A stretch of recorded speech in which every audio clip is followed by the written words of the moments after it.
Est-ce qu'il y a la vie dans ce lieu ce matin?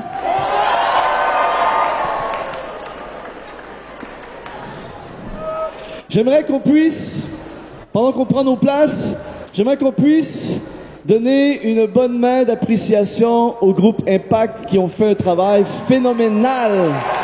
Yes!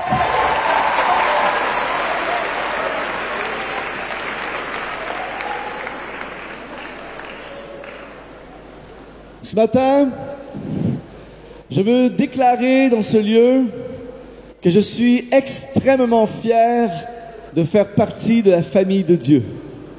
Est-ce qu'il y a des gens qui sont fiers de faire partie de la famille de Dieu? Il y a quelque temps de ça, alors que je prenais l'avion, vous savez, très souvent dans l'avion, il y a quelqu'un à côté de toi et quand tu commences à parler avec la personne, il y a souvent la même question qui revient toujours. Qu'est-ce que vous faites dans la vie? Et à chaque fois qu'on me pose cette question, en fait, j'ai plusieurs réponses à cette question. Quand on me demande qu'est-ce que je fais dans la vie, tout dépendant de la personne qui est à côté de moi. Des fois, je dis je suis un musicien, des fois que je suis un pasteur. J'ai toutes sortes de réponses. Et il y a quelque temps de ça, j'ai entendu un pasteur donner une réponse que lui donne. J'ai trouvé ça génial. Et j'ai décidé de faire exactement la même chose. Alors, il y a cette dame qui est assise à côté de moi. Elle me dit, vous voyagez comme ça. Qu'est-ce que vous faites dans la vie? Et je lui dis, écoutez, madame, moi, je suis un porte-parole. Je suis orateur pour une organisation internationale. Nous avons des succursales dans presque toutes les villes du monde. Nous sommes impliqués socialement dans toutes les sphères de la société, les jeunes, les hôpitaux, les prisons. Ensuite, nous avons des employés en nombre incalculable et ils sont tellement dévoués que la majorité sont bénévoles. Ensuite, je lui dis, notre organisation existe depuis très longtemps et le fondateur est encore en vie et il est plus actif que jamais.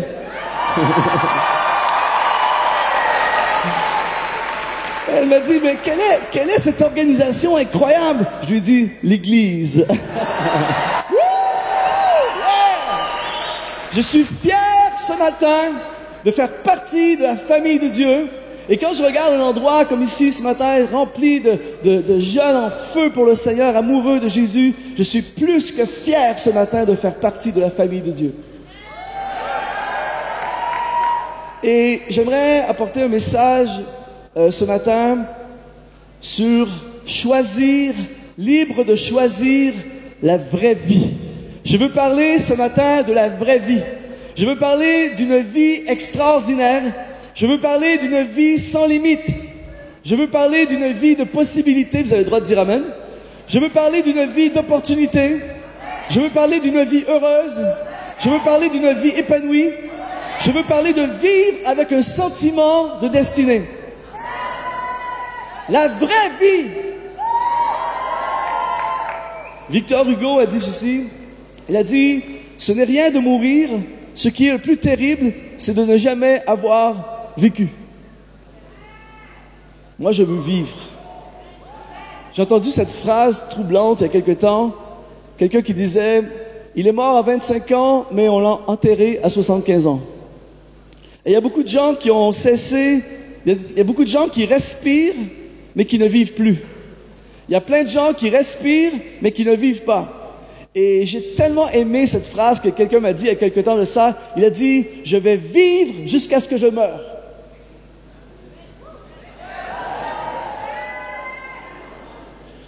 Je veux parler ce matin de la vraie vie. Miles Monroe, qui est un enseignant extraordinaire, il a dit ceci. Il a dit, l'un des endroits les plus riches sur la terre sont les cimetières. Les cimetières sont remplis de rêves jamais réalisés, d'entreprises jamais démarrées, de livres jamais écrits, d'albums jamais enregistrés, de projets jamais réalisés. Et ce matin, je ne sais pas pour vous, mais moi, je veux tout vivre et tout réaliser ce que Dieu a placé en moi. Je veux vivre à fond jusqu'à mon dernier souffle, tout vivre ce que Dieu a pour moi. Je veux vivre la vraie vie. Je ne veux pas survivre, je veux vivre. Je ne sais pas pour vous, mais je suis déjà hyper encouragé par mon propre message. Je suis un amoureux de la vie. Il n'y a rien de plus beau que la vie. J'ai une vie extraordinaire. J'ai des problèmes, comme tout le monde ici dans ce lieu. Une des choses que j'ai appris, c'est que tout le monde ici a au moins un problème. Mais je crois qu'il est possible d'avoir des problèmes, des difficultés, des batailles, des luttes et d'être quand même heureux. La vie, c'est beau. Je suis conscient qu'il y a des difficultés, il y a des batailles, il y a des moments difficiles, il y a des saisons qui sont plus sombres que d'autres, mais la vie, c'est beau. Et la vie, c'est aujourd'hui. On n'a pas une deuxième chance dans la vie. Tu peux pas vivre ta vie une fois, puis tu dis, OK, je vais recommencer, puis je vais faire des ajustements. Tu vis une fois. Et hier, c'est déjà le passé, et tout ce que tu possèdes, c'est aujourd'hui. Alors aujourd'hui, vivons la vraie vie. Vous savez, dans la vie, il y a plein de choses qu'on ne choisit pas. On ne choisit pas, par exemple, notre lieu de naissance. Il y a environ 35-40 personnes dans cette salle ce matin qui viennent de l'île de la Réunion. C'est pas croyable. L'île de la Réunion, c'est là que Dieu habite pendant l'hiver. Il y a des gens qui habitent à l'île de la Réunion. Il y a des gens dans cette salle ce matin qui habitent dans l'un des plus beaux pays du monde qu'on appelle la Suisse. C'est pas croyable. Vous avez un compte bancaire en Suisse. C'est incroyable. Et il y a quelques personnes qui vivent au Canada, qui sont nées au Canada, pays de l'hiver éternel. On ne choisit pas où on est. On ne choisit pas notre famille.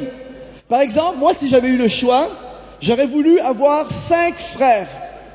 J'aurais voulu avoir un frère médecin pour me soigner, un frère avec des dons manuels pour réparer mes trucs à réparer, un frère riche pour me financer, un frère cycliste, mais moins bon que moi, pour m'accompagner, et un frère jumeau pour me remplacer quand ça me tente pas de prêcher. Et les 5 seraient musiciens et j'aurais mon groupe pour m'accompagner. Ce serait génial. On ne choisit pas notre famille. On ne choisit pas la couleur de notre peau. Si j'avais pu choisir, j'aurais aimé être noir et danser comme un Africain. Mais à la place, je suis blanc et je danse comme un Suisse.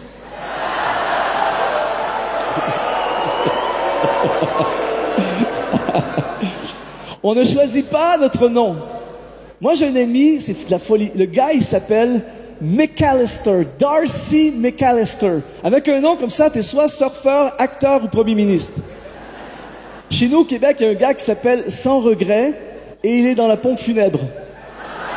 C'est vrai, c'est pas des blagues. Sans regret dans la pompe funèbre, c'est quelque chose quand même. Il y a plein de choses dans la vie que tu peux pas choisir. Mais il y a une chose ce matin que tu peux choisir la vie que tu vas vivre. Tu peux choisir la vie que tu vas vivre. Et moi, j'ai choisi d'être ici. Il y a plusieurs années, j'ai choisi de prendre ma Bible et ma guitare et de vivre pour Dieu et de servir Dieu. Et je suis debout devant vous ce matin en vous disant, quelques siècles plus tard, ça vaut vraiment la peine. Merci. Tu peux choisir ce matin la vraie vie. En fait, une des choses que j'aime dire souvent, c'est il y a la vie que nous avons et il y a la vie que nous pourrions avoir. En fait, il y a la vie que nous avons et il y a la vie que Dieu a pour nous. Je ne sais pas pour vous, mais moi, j'ai envie de vivre la vie que je pourrais avoir, la vie que Dieu a pour moi, et ça s'appelle la vraie vie. Si tu savais ce matin tout ce que Dieu a pour toi, c'est énorme. Si vous saviez, si je pouvais projeter sur un des trucs qui serait phénoménal, ce serait de passer les prochains 3-4 jours ici, avec meilleur logement, meilleure nourriture, évidemment. Mais 3-4 jours, et on pourrait projeter sur la vidéo le film de ton futur glorieux avec Dieu. Il y aurait un réveil sur la Suisse. Si on pouvait projeter les possibilités, ce que Dieu veut et peut faire avec nous, on n'aurait même plus besoin de prêcher, il y aurait une révolution de folie. Je ne peux pas vous montrer une vidéo ce matin, mais il existe un futur glorieux avec Dieu pour chaque personne dans ce lieu. Ça s'appelle la vraie vie en abondance. Alléluia. En fait, ce matin, il y a 2 chemins possibles. Et j'aimerais lire l'évangile de Matthieu. Le 3e plus beau nom dans la Bible, le premier c'est Jésus, on l'a chanté, Jésus merveilleux nom. Le 2e c'est Luc, ensuite c'est Matthieu. Yves, c'est pas dans la Bible. Alors, Matthieu chapitre 7, verset 13, il est écrit, « Entrez par la porte étroite. » Dites ensemble, « Entrez. » Entrez en grec, c'est le mot « ezerkomai ». Dites ensemble, « ezerkomai ». Entrez par la porte étroite. Ezerkomai par la porte étroite. Et le mot ezerkomai dans le grec a une connotation, veut dire souvent dans le grec, un mot veut dire, c'est souvent une expression. Et c'est un genre d'expression qui veut dire entrer dans une destinée ou entrer dans un projet important. Quand on disait ezerkomai, on voulait dire tu entres dans un projet important ou entres dans ta destinée. Ou ça voulait également dire atteindre quelque chose. Donc, quand Jésus dit « Entrez par la porte étroite », il dit « Entre dans ta destinée, entre dans un projet important. » Alors qu'on va quitter ce lieu dans quelques heures, entrons dans un projet important qui s'appelle ta destinée. Atteindre quelque chose. Le but de Dieu pour toi et moi, c'est que nous puissions atteindre quelque chose. Il y a plein de gens qui se lèvent le matin après matin, semaine après semaine, mois après mois, sans l'objectif d'atteindre quoi que ce soit. C'est pour ça que les gens sont déprimés. Quand tu te lèves avec un sens de destinée, avec le but d'atteindre quelque chose, c'est plus pareil. Je dois vous avouer que très très souvent, j'ai hâte de me lever. Il y a des fois, je me couche le soir, j'ai hâte à demain matin. Et des fois, je me réveille avant le réveil, et j'ai hâte, c'est inconcevable, même si mon corps est fatigué, des fois mon corps me dit non, reste là, non! J'ai quelque chose à atteindre. À chaque matin de ma vie où je me lève, il y a ce sens de destinée. Vous savez, j'ai pris ma retraite à l'âge de 16 ans. Je ne travaille plus maintenant. Je poursuis la voie de Dieu pour moi. C'est extraordinaire. Et tout le monde ici dans ce lieu, vous pouvez avoir cette vie où tu te lèves le matin avec un sens. Ezerkomai, j'ai un projet important.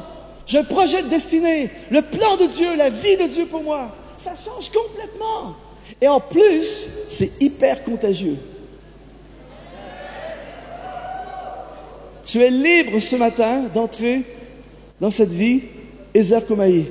Alors ce matin, je veux défier des personnes dans ce lieu à dire, OK, il y a certaines personnes, vous allez vous lever ce matin en quittant et dire, OK Seigneur, je m'inscris à l'école biblique à partir de maintenant.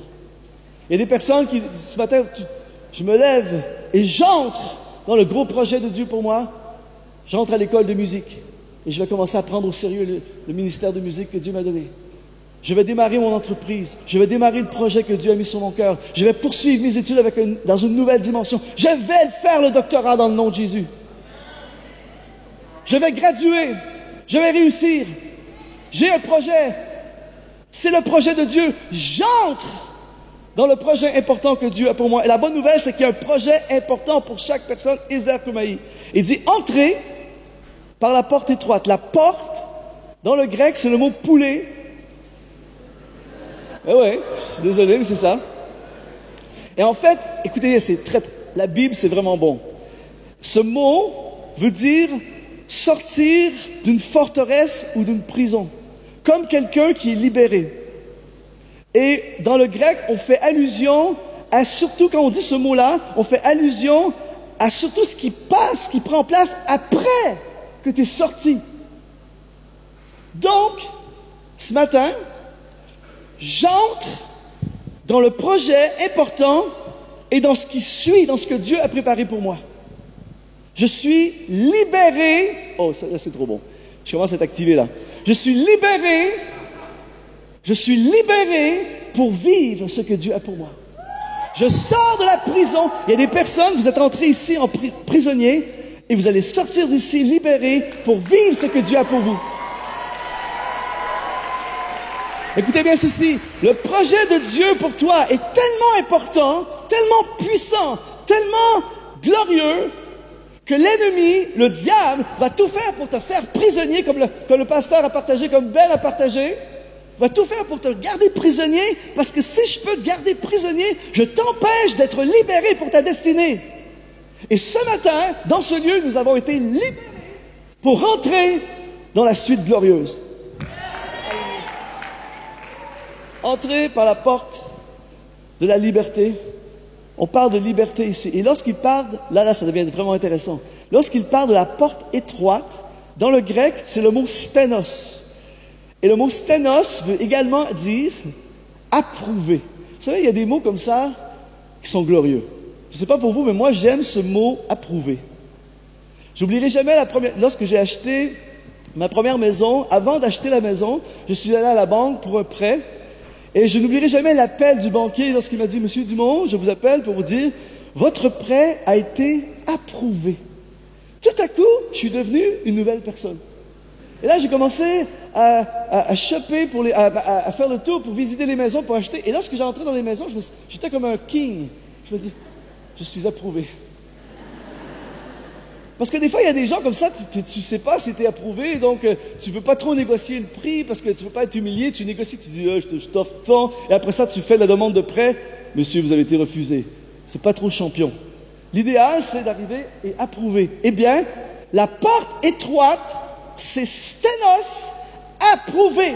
Ce que ça veut dire, là, il va y avoir des éclats de amen dans un instant. Ce que ça veut dire que lorsque tu prends la route de ta destinée, lorsque tu prends le chemin tracé par Dieu, lorsque tu ouvres la porte de la forteresse et tu entres dans la vraie vie, c'est approuvé.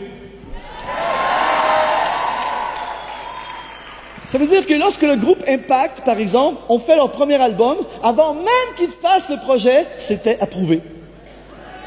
Lorsque Jean-Luc Traxel a lancé son méga projet d'évangélisation sur l'Europe, avant même de lancer, de faire la première rencontre d'organisation, c'était approuvé. Lorsque les premiers fondateurs de la RJ, avec leur guitare et leur magnétoscope, se sont assis et ont dit on fait une conférence pour les jeunes, c'était approuvé. Et alors que tu quittes ce lieu, et que tu dis, Seigneur, à partir de maintenant, je me lance dans la vie que tu as pour moi. À partir de maintenant, je vais à l'école biblique, je fais le projet, je me lance, je me consacre, je me donne, je m'implique dans mon groupe de jeunes, je vais voir mon pasteur et je m'implique comme jamais. À partir du moment où tu fais ça, approuvé. Dis à ton voisin, ton dossier a été approuvé. Alléluia! Quelqu'un dit Amen ce matin?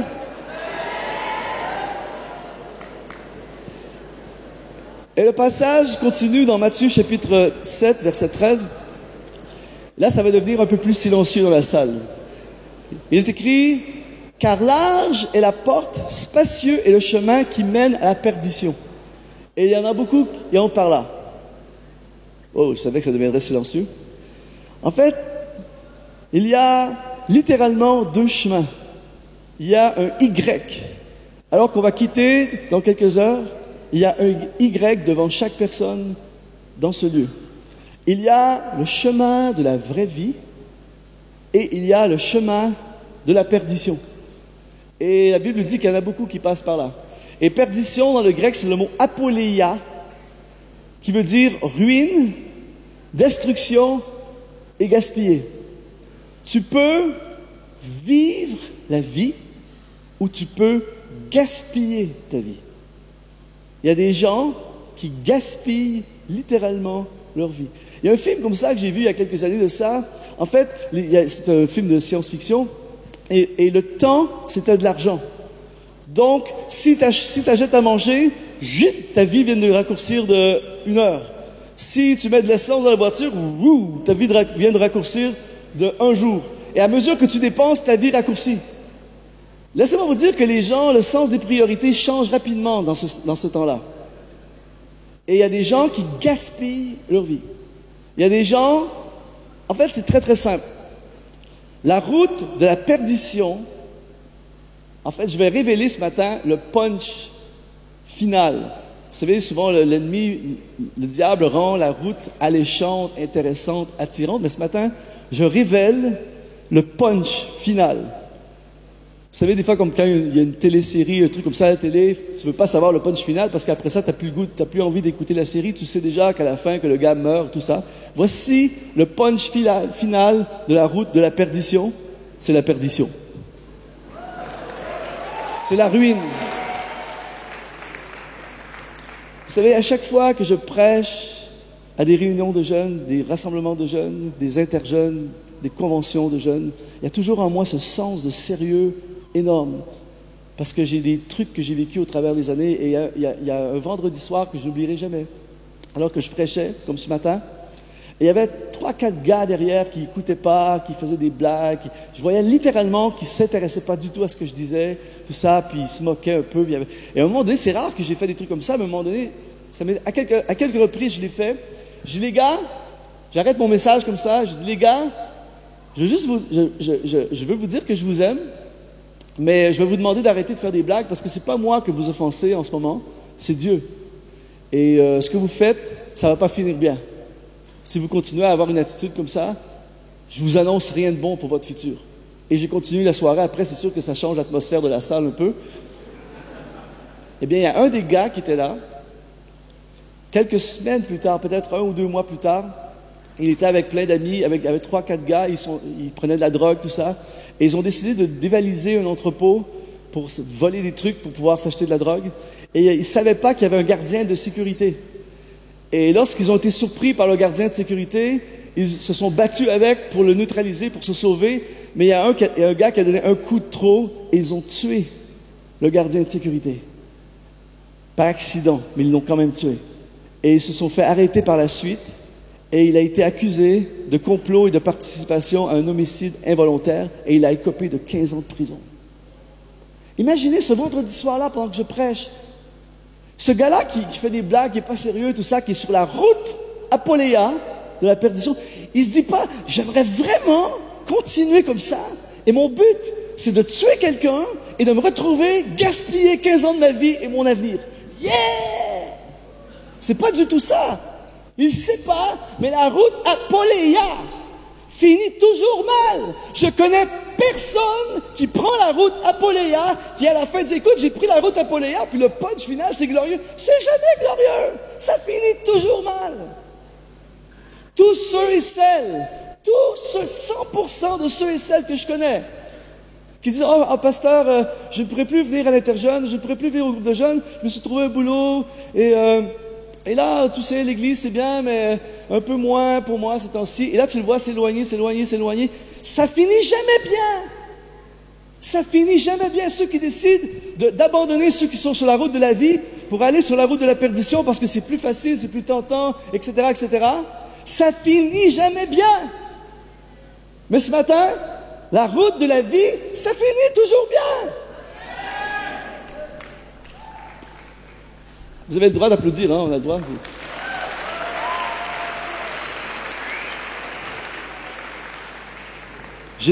La bonne nouvelle ce matin, c'est que si tu es sur la route Apoléa, tu peux changer de route n'importe quand pour prendre la route de la vie. Et j'étais leader et pasteur d'un groupe de jeunes, et j'avais un jeune comme ça dans mon groupe qui était sur la route Apoléa, la route de la perdition. C'était un indifférent. C'était pour moi, dans mon groupe, je dis, lui, c'était un dossier où il n'y a rien à faire. J'ai tout essayé. J'ai dépensé une fortune au McDo. J'avais un ministère de McDo. Tu sais, je m'assoyais au McDo, une demi-heure c'est lui, après ça une demi-heure c'est un autre. J'avais vraiment des rabais même au McDo parce que j'étais un excellent client et j'attirais des clients. Et lui, je l'invitais régulièrement au McDo à essayer de « Jésus t'aime, Jésus a un plan pour ta vie, Jésus t'aime moins ces temps-ci, le jugement de l'enfer, le gars avec la fourche te poursuit. » J'ai tout essayé. Rien. Et un fameux vendredi soir, encore un vendredi soir, j'ai prêché, et tous les prédicateurs qui sont ici vont comprendre, j'ai prêché probablement le pire message de toute ma vie. C'était tellement pas bon que pendant que je prêchais, je m'ennuyais moi-même. Vous savez, les gens ne réalisent pas, mais quand tu prêches, tu peux penser à autre chose en même temps. Et là, j'étais en train de prêcher, et je me dis, mais comment je vais me sortir de ce truc? C'est pourri! Et là, je continuais à prêcher, tout ça, j'étais vraiment en état de détresse, et tout ça. Et là, je me suis rappelé d'un vieux pasteur ancien, très sage, qui m'avait dit, Luc, si t'es pas bon, sois pas long. Quelle sagesse! Vive les anciens! Et là, il y a des gens en ce moment qui disent, j'espère que tu seras pas long, toi non plus.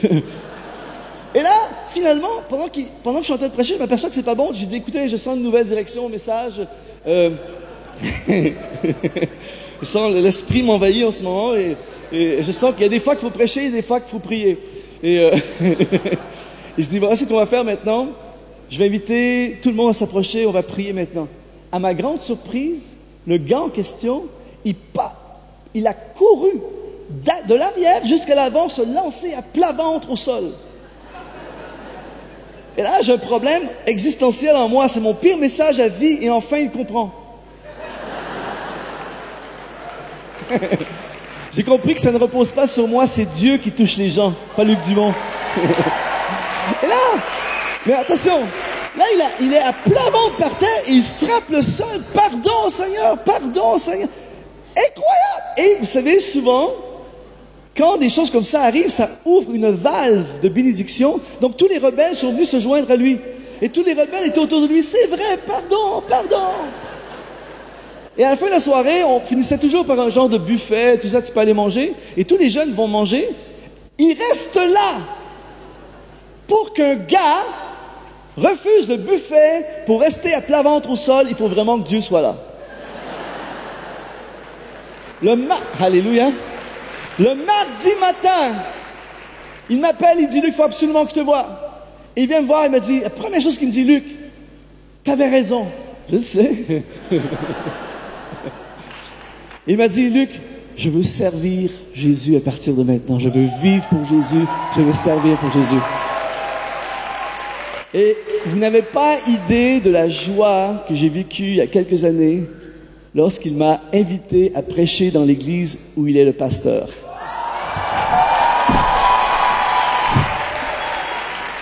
Tu peux choisir Apoléa, qui finit toujours mal, ou tu peux changer de route et prendre la route de la vraie vie qui finit toujours bien.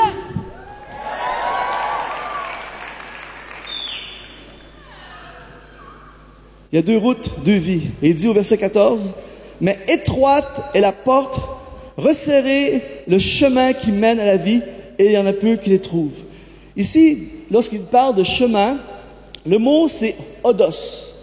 Et odos veut dire parle d'un sentier ou de destinée, ou sentier de destinée. Écoutez bien ceci. Dans le grec, on parle d'un voyage avec une destination, la progression vers quelque chose de précis. Odos, c'est tu vas à quelque part. Combien dans ce lieu ont déjà pris l'avion? Oh, les Suisses, hein, sont riches. Incroyable.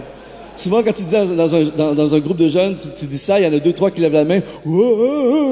Ici, première classe, business. J'ai mon propre avion. Vive la Suisse. Eh bien, moi, je prends l'avion, moi aussi, je prends l'avion tous les mois. Eh bien, j'ose imaginer, un jour, tu prends l'avion, tu es assis, tout ça, mais vous êtes en business, donc tu as l'écran géant, tout ça avec le champagne. Nous, on est en classe économique. Et là tu es assis, et là, tout à coup, le pilote dit bonjour, bienvenue avec Air quelque chose. On m'a dit qu'on ne pouvait pas faire de publicité, il faut enlever les autocollants, donc bienvenue avec Air quelque chose. Et eh bien, je suis votre commandant de bord, Luc Dumont, et je vous demande d'attacher vos ceintures maintenant. Nous allons décoller dans quelques instants vers une destination dont je n'ai aucune idée. Nous allons décoller. Si quelqu'un a une destination suggérée, venez me voir dans le cockpit, nous en discuterons. Ça serait complètement ridicule, n'est-ce pas? Tu ne peux pas, j'ai déjà été assis dans le cockpit avec les pilotes, tu ne peux pas décoller, la tour de contrôle ne t'autorise pas à décoller à moins d'avoir une destination, un plan de vol, une destination précise. Il y a plein de gens qui sont là, peut-être dans cette salle ce matin, et je leur poserai la question, toi, quelle est ta destination? Je sais pas, je vis, je respire, je vais aller au boulot demain, j'aime pas ça, je suis malheureux, je vais étudier, mais là je sais pas trop, je vais voir, peut-être je vais étudier en informatique, peut-être en sciences. Vous êtes toujours là? Les filles, y a-t-il des filles dans cette salle ce matin? Je vais vous donner un conseil. Et un jour, vous me direz, Luc, merci. Les filles, choisissez un mec qui a une destination. Choisissez quelqu'un qui va à quelque part, qui progresse vers quelque chose, pas juste vers toi.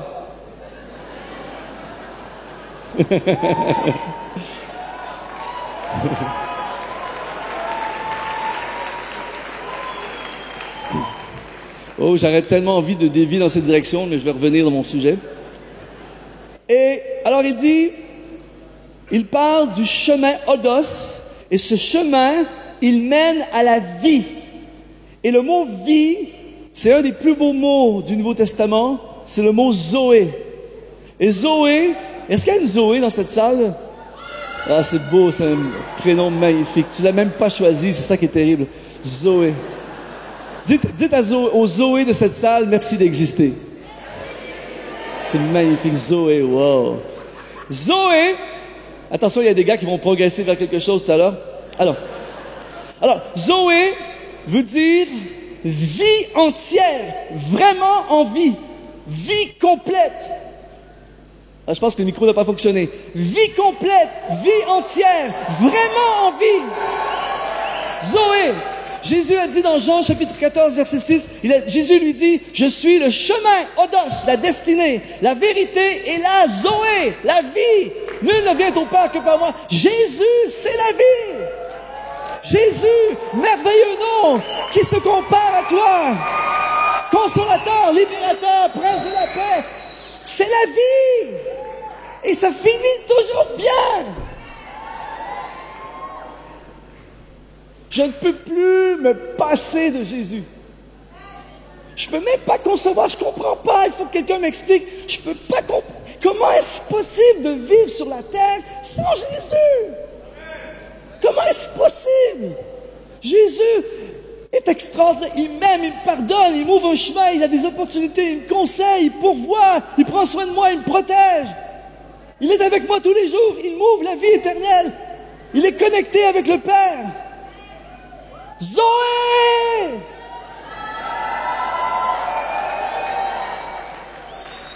Et là, j'ai pas le temps ce matin, mais j'aurais tellement envie de vous parler de la croissance de l'Église. En fait, c'est des vieux trucs pour me faire inviter dans toutes sortes de conférences. Il y a plein de pasteurs, des leaders. Comment on fait pour grandir? Comment on fait pour croître? Et les 18 étapes pour la croissance. T'as pas besoin des 18 étapes pour la croissance. Jésus à fond dans l'Église et l'Église explose.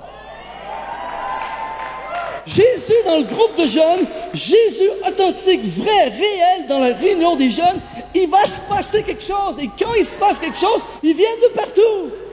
Jésus dans la vie de quelqu'un égale Zoé, égale la vie. La vie attire la vie donne la vie engendre la vie.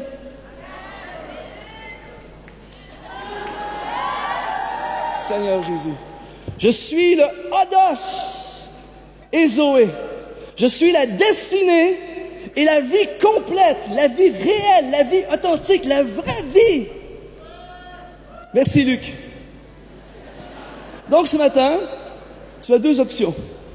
La route de la perdition ou la route de la vie. La route de la vie, c'est la route que Dieu a pour toi. Et la route que Dieu a pour toi, même si tu ne la comprends pas aujourd'hui, ça finit toujours bien.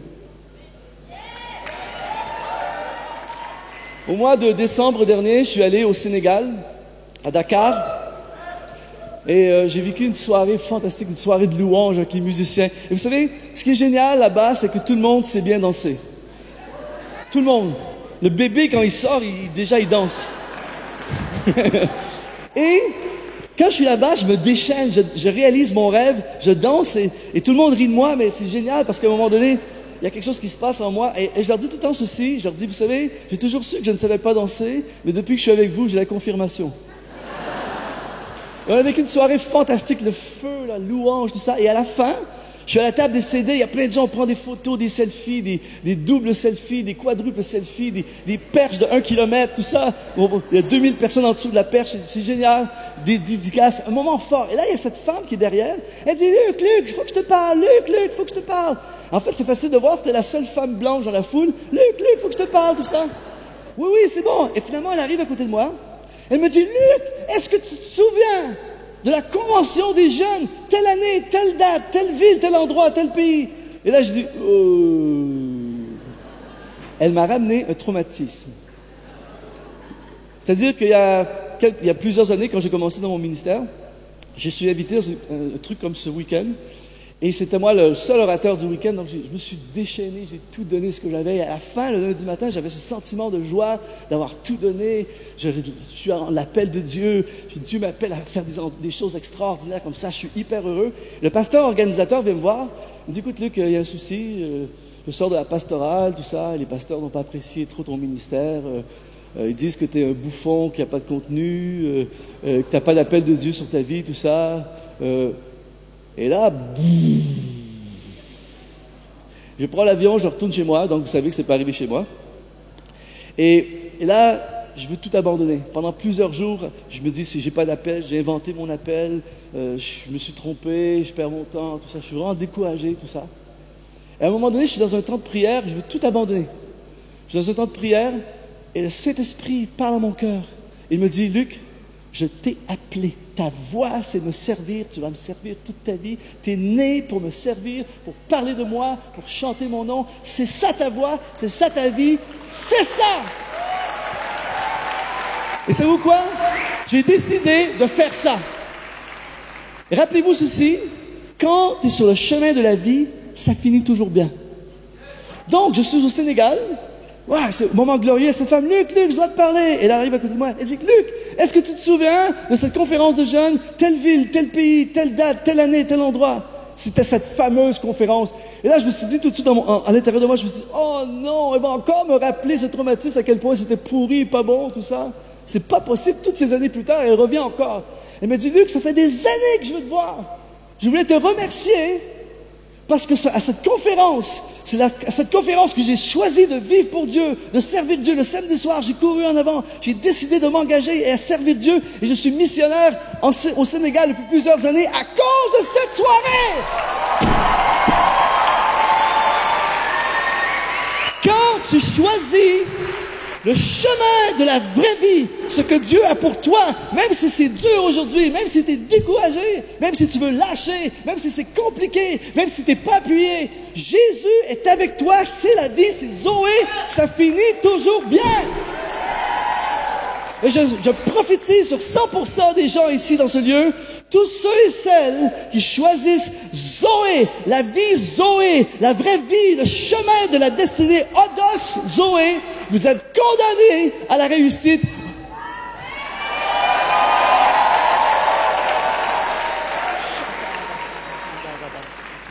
Jésus, Jean chapitre 10, verset 10, je termine avec ceci. Le voleur ne vient que pour dérober, égorger et détruire, mais moi, Jésus, je suis venu afin que les brebis aient la Zoé et qu'elles soient dans l'abondance. Non seulement, oh là, ça devient vraiment intéressant. Non seulement tu as la vraie vie, tu vis vraiment la vie complète, mais cette vie en plus, c'est une vie en abondance. Et le mot abondance, c'est le mot périssos. Retenez ce mot périssos. Là, c'est vraiment bon. Écoutez bien.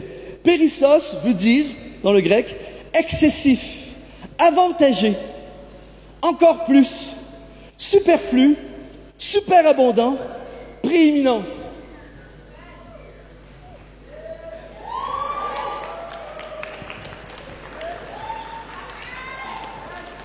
On parle d'une vie qui explose.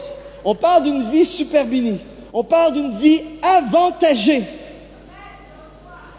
Vous savez, amen. Et non seulement vous recevez, mais vous recevez au centuple. Périssos. Écoutez bien. Là, je vais dire quelque chose de fort. Vous êtes prêts?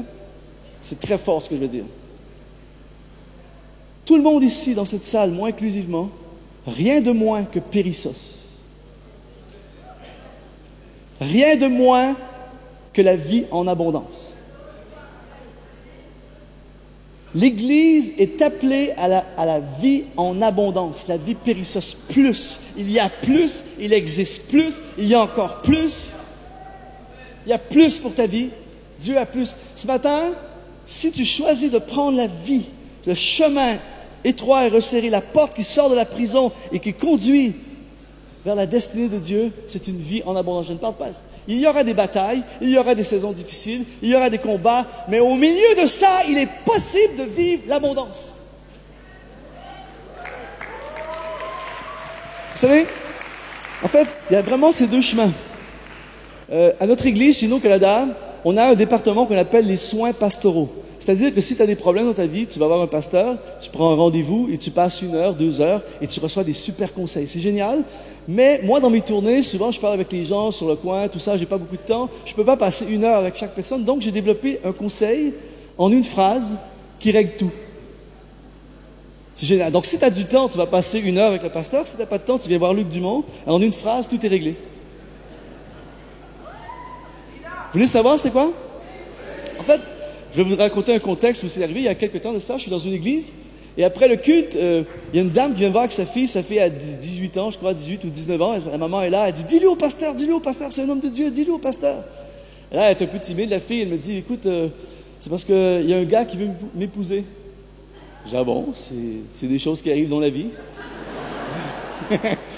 J'ai dit « Quoi, c'est quelqu'un que tu fréquentes? » Elle me dit « Non. » Je dis « Ah bon, c'est quelqu'un dans ton entourage qui s'intéresse à toi? » Elle dit « Pas vraiment. » Je dis « Mais c'est quoi? » Elle me dit « Ben écoute, c'est un gars qui est venu me voir. Il m'a dit « Tu es belle et je veux t'épouser. » Et là, j'ai sorti mon conseil.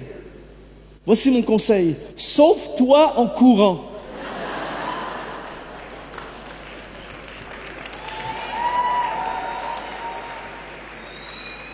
Et il y a des personnes ce matin dans cette salle, Dieu te dit, sauve-toi en courant de la route sur laquelle tu es en ce moment. Sauve-toi en courant de certaines fréquentations. Là, je ne serai peut-être pas populaire, mais il y a certaines personnes dans cette salle, certaines filles, le gars avec qui tu es en ce moment, sauve-toi en courant quand la convention termine. Il t'amène à Apoléa. Même chose l'inverse. Il y a des amis dans ta vie, sauve-toi en courant. Il y a des endroits que tu fréquentes, sauve-toi en courant. Il y a des choses que tu regardes, sauve-toi en courant. La fin, c'est Apoléa, la perdition. Change et cours vers la vie. Fuis ce qui détruit et cours vers ce qui donne la vie.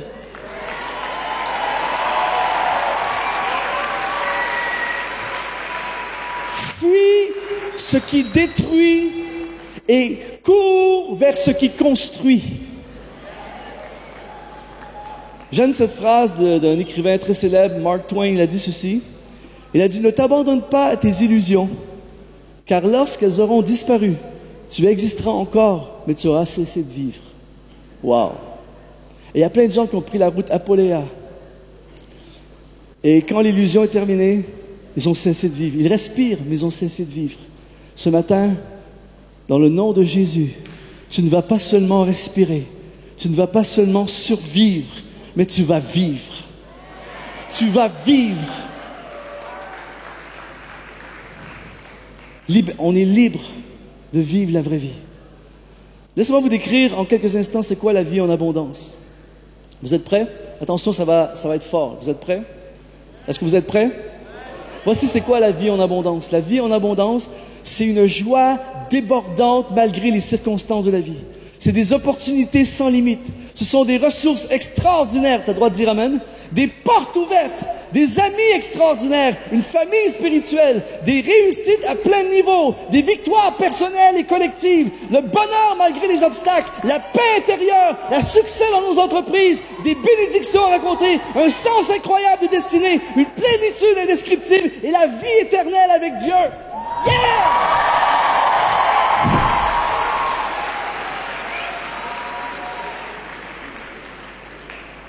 Ce matin, alors que ce week-end se termine, je vais demander à l'équipe de louange de s'approcher, Impact.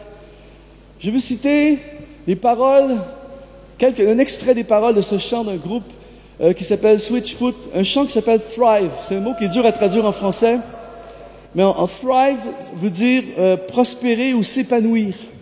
Il n'y a pas de bon mot français pour bien traduire, mais c'est s'épanouir. Et le chant dit, I want to thrive, not just survive. Je veux m'épanouir, pas simplement survivre. Et il dit ceci dans son chant, et je vois plein de gens lorsque je lis ces paroles. Il dit, je veux m'épanouir, pas simplement survivre. Je suis un homme, mais j'ai l'impression d'être un fantôme.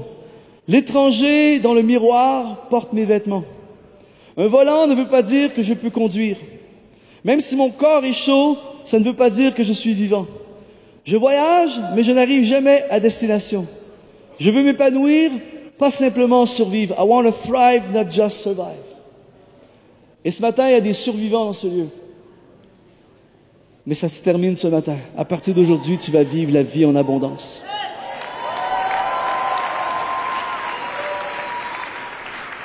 J'ai plusieurs phrases. J'ai chez moi une collection de phrases qui ont changé ma vie, qui ont impacté ma vie. Et l'une de ces phrases, elle a été dite par Brian Houston, le fondateur du mouvement Hillsong. Il a dit, c'est fort comme phrase, il a dit, « Est-ce que la route sur laquelle vous voyagez conduit à la vie à laquelle vous êtes appelé? »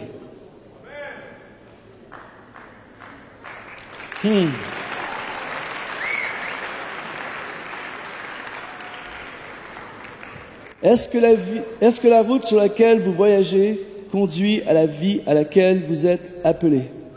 Et tout le monde, nous sommes sur une route en ce moment. On voyage. Mais est-ce que tu es sur la route de la destinée? Est-ce que tu es sur la route du plan de Dieu? Est-ce que tu es sur la route de l'appel de Dieu sur ta vie? Est-ce que tu es sur la route de la vraie vie? Et la bonne nouvelle ce matin, c'est que tu peux juste changer de route. Tu peux dire à partir d'aujourd'hui, je ne quitterai pas ce lieu à moins de prendre la route de la vraie vie, de ce que Dieu a pour moi. Je vais vivre à fond ce que Dieu a pour moi. Je vais saisir à fond ce que Dieu a pour moi. C'est de la folie. Je me souviens quand j'ai commencé avec ma guitare, petit groupe de jeunes, je n'aurais jamais pensé. Le week-end dernier, je suis dans une conférence à Paris. Ce week-end, je suis dans cette conférence extraordinaire ici en Suisse. Demain, je prends l'avion et je m'en vais là où Dieu habite, à l'île de la Réunion. C'est fantastique. C'est fantastique. C'est de la folie. J'aurais même pas pu concevoir un truc comme ça. C'est ça la vraie vie. Dieu a des choses pour toi que tu ne peux même pas imaginer. Alors ce matin, j'aimerais qu'on puisse fermer les yeux, pencher nos têtes. Et on va chanter ce chant dans un instant, Jésus, merveilleux nom. Et j'aimerais ce matin lancer une invitation très simple. En fait, je vais demander aux gens qui sont, on le fait à chaque fois, mais est-ce que c'est possible juste de faire un peu d'espace, juste vous reculer un petit peu, s'il vous plaît, je suis désolé, mais juste vous demander de reculer. Peut-être que vous allez revenir dans un instant. Mais je veux vraiment inviter l'équipe à s'approcher, si c'est possible. J'aurais besoin du piano.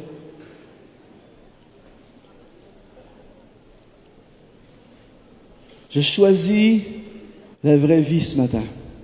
Et voici mon invitation. C'est hyper simple. Tous ceux et celles dans cette salle qui veulent terminer ce week-end en disant, ce matin, je choisis la vraie vie. Ce matin, je choisis Odos Zoé. Je choisis le chemin de la destinée, le chemin de la vie complète. Je choisis ce matin de vivre pour Dieu. À partir d'aujourd'hui, je ne vais pas seulement survivre, je vais vivre pour Dieu à fond. Je consacre ma vie. À partir d'aujourd'hui, je vais aller voir mon pasteur et je vais dire, pasteur, je suis disponible pour servir dans mon église. À partir d'aujourd'hui, je vais me consacrer à ce que Dieu a pour moi. À partir d'aujourd'hui, je vais plonger dans les Écritures. À partir d'aujourd'hui, je vais consacrer ma vie. Je vais fuir certaines personnes dans ma vie. Je vais ajouter des nouvelles personnes dans ma vie. À partir d'aujourd'hui, je vais accomplir ce projet important qui est le projet de ma vie que Dieu a préparé pour moi. À partir d'aujourd'hui, j'entre dans la liberté de vivre la vraie vie. Alors, toutes les personnes dans cette salle qui disent oui à cette invitation, je vous invite le plus vite possible à quitter votre place et à vous lancer devant le Seigneur ce matin. Alléluia! Jésus est la vraie vie. Le merveilleux nom de Jésus. Et nous allons chanter ce chant extraordinaire qui est un des meilleurs chants d'impact. Et ce matin, écoutez bien. Ce matin, c'est pas un chant final, c'est pas un geste religieux que nous faisons. Ce matin, c'est une déclaration. Et là, je vais vous demander quelque chose. Nous sommes en Suisse avec des Canadiens, des Français, des Suisses, je l'ai dit. Écoutez bien. Mais là, on va mettre nos cultures de côté et on va pendant quelques instants se transporter dans la culture de Jésus. Et dans la culture de Jésus, c'est louange à fond, c'est les mains, c'est crier, danser, proclamer. C'est dommage qu'on n'a pas plus de réunions. Je vous apporterai un message sur la louange et l'adoration, la puissance de la louange et de l'adoration. C'est là que Dieu parle, c'est là que les vies sont changées, c'est puissant. Et j'ai remarqué depuis que je suis là qu'il y a beaucoup d'entre nous, on est un peu spectateurs. On est là, puis on est wow. On n'est pas là pour être spectateurs ce matin. On est là pour s'engager dans la vraie vie. Ce matin, j'enrôle une armée dans ce lieu. Des hommes et des femmes de destinée. Dans cette salle, attention, dans cette salle, il y a des missionnaires. Dans cette salle, il y a des réalisateurs. Dans cette salle, il y a des ingénieurs. Dans cette salle, il y a des médecins sans frontières. Dans cette salle, il y a des pasteurs, il y a des écrivains, il y a des poètes, il y a des cinéastes. Dans cette salle, il y a tout pour envahir le royaume. Et ce matin, nous voulons activer le chemin Odos de la destinée, le projet important. Tu as un projet important. Alors ce matin, on ne peut pas juste chanter Jésus merveilleux. On le chante. On prie, et on va le chanter quelques fois. Et après ça, on va exploser dans ce lieu d'adoration, à genoux, à plat ventre, debout, sur les bras de l'autre, sur le dos de l'autre, je ne sais pas comment. Mais on ne va pas terminer ce week-end dans la mort. On va terminer ce week-end dans la vie.